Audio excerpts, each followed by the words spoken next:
இந்த இன்பம் துன்பம் ஏன் வந்தது அப்படின்னா, இப்போ இந்த பிறவில நீங்க இருக்கிறீங்க. நீங்க பிறந்ததுலேருந்து சாக போற வரைக்கும் நல்லதையே நினைக்கிறீங்க, நல்லதையே செய்யறீங்க. எவ்வளோ கஷ்டம் வந்தாலும் அந்த நல்லது செய்யறதுலேருந்து நிறுத்தவே இல்லை. அப்போ உங்களுடைய பிறப்பு அடுத்த பிறப்பு சுத்த பிறப்பாகும். சுத்த பிறப்பாகும் போது உங்களுக்கு செல்வந்தனா வாழ்வீங்க நீங்க.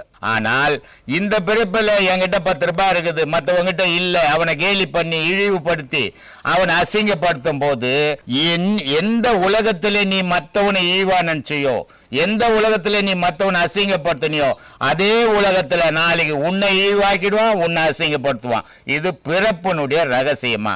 இன்னைக்கு நீ என்ன செய்யறியோ அது அடுத்த பிறவி. இதுக்கு பேர் தான் தலைவிதின்னு வச்சுக்கிறோம். ஒவ்வொரு மனிதனுக்கும் இறைவன் யாருக்கும் இந்த தலைவிதி எழுதுறதே இல்லை. மனுஷனுடைய செயல் மரணத்துல அவனுக்கு விதியா மாறி போகுது.